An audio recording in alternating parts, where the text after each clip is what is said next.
So something that has become crystal clear in my leadership journey, and as I continue that journey and looking after a fairly significant project involving a few hundred people across the country. So you talk about distributed workforce. You talk about a workforce that is pretty inexperienced through no fault of their own. It just is the reality of the situation. So, when we first started this project on, I can tell you. So there was one person, me, and 8 days later, we were up to 300 people, I think, and then within 2 weeks of that, we were up to 500. So within 2 weeks, just over 2 weeks, went from a project or an operation of one, me, doing a little spreadsheet, up to like 500 in like I said, just over 2 weeks. Explosive growth by any definition, and a lot of challenges with that. Well, part of that challenge that we're now facing, so we're a number of weeks into the project and the operation. It was like drinking water through a fire hose for everybody involved. It was an operation that had never been done before.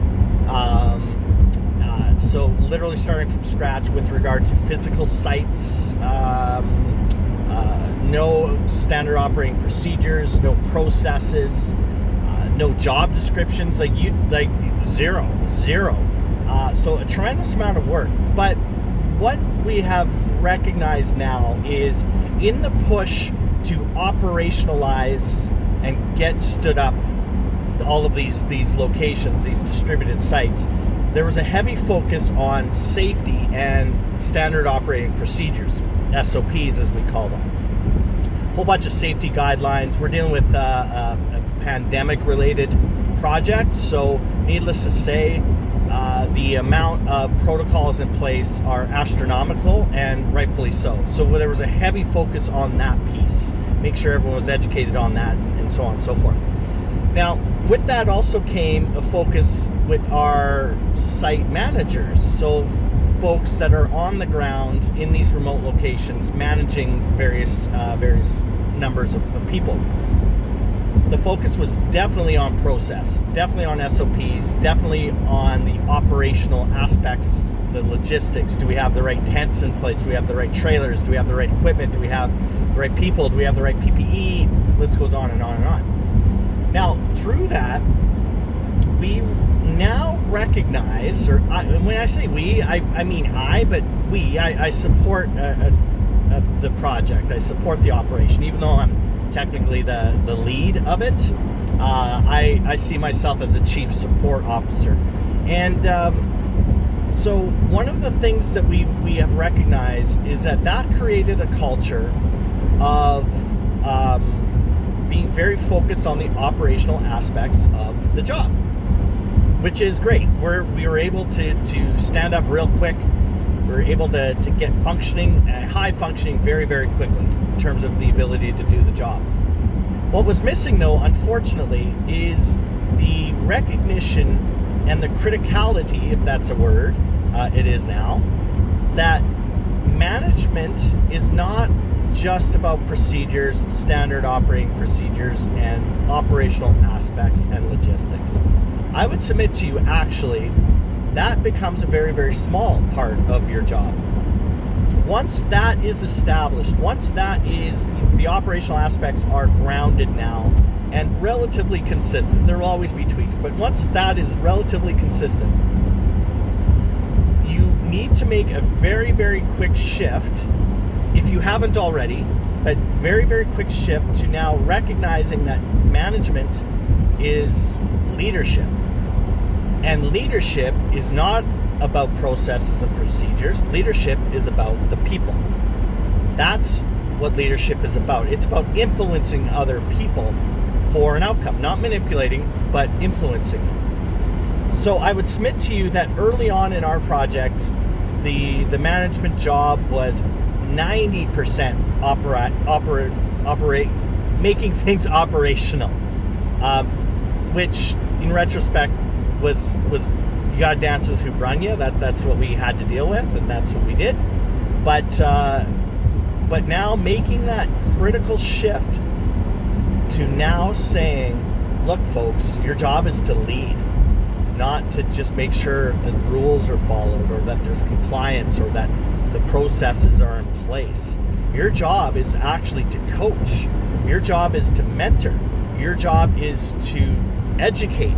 Your job is to create the culture of positivity on the site. Your job is to create good communication, find respect in every opportunity. That's your job now as a leader. Making that transition from about the what we're doing, the minutia of details, to now who is doing it. Who's doing it? Focusing on them. And part of that is, here's an example. Great example. There was a situation where this new individual, young fellow, by all accounts, good dude, shows up on a site, leaves his backpack under a trailer on site. Technically, that is a violation of our rules for security and a bunch of other things. And I don't need to go into detail about our sites and stuff like that, but essentially everything's very contained. There's a place for everything, let's put it that way. So this individual shows up for work, puts his backpack underneath the trailer because it's close to his work area. So in his thinking, he's like, well, it's got my water in it, it's got some other things, so that's good. That's what I need. So that's where I'm going to put it. Sounds reasonable. Unfortunately, the manager sees the backpack. And now that's not the unfortunate part. So site manager sees the backpack and proceeds to try to figure out whose backpack this is, because it's a breach. It's a violation of the rule. So the site manager interviews or is basically figuring out where this thing is from. And as it turns out, it's this person's, right? It's this new person's. Well, instead of creating a coaching moment, which is very simply done in this situation. Hey, sorry, here are the protocols and so on and so forth. So just next time, please just put your backpack in the designated location. Easy peasy, end of situation. Well, unfortunately, this manager was very, very focused on breaches, the rules, compliance, and those sorts of things.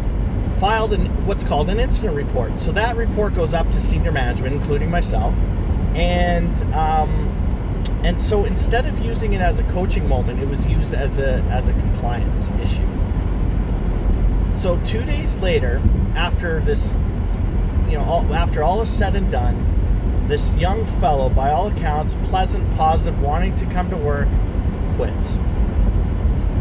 Now, a lot of this was going on, actually, I didn't know about it at the, in the immediacy of when this was all going on. So the question comes back to the site manager. So help us understand the process that led to this individual leaving the backpack there, and what did you do about it besides filing an incident report, basically? And the site manager said, came on and was really busy, so didn't have time to talk to the person, but we don't have time. If somebody can't function and get up to speed really quickly, then this isn't the operation for them, and so on and so forth. Nowhere in there was any proper onboarding. Nowhere in there was the fact that people are stressed out on their first day of work, especially doing an operation that no one's done before. Like, this is not an office job. Ignoring the fact that this individual had been hired very, very quickly, very little information. The individual was from out of town. List goes on and on. And so no onboarding process was done per se, apart from on-the-job training with regard to, okay, shadow this person, they're going to tell you what to do.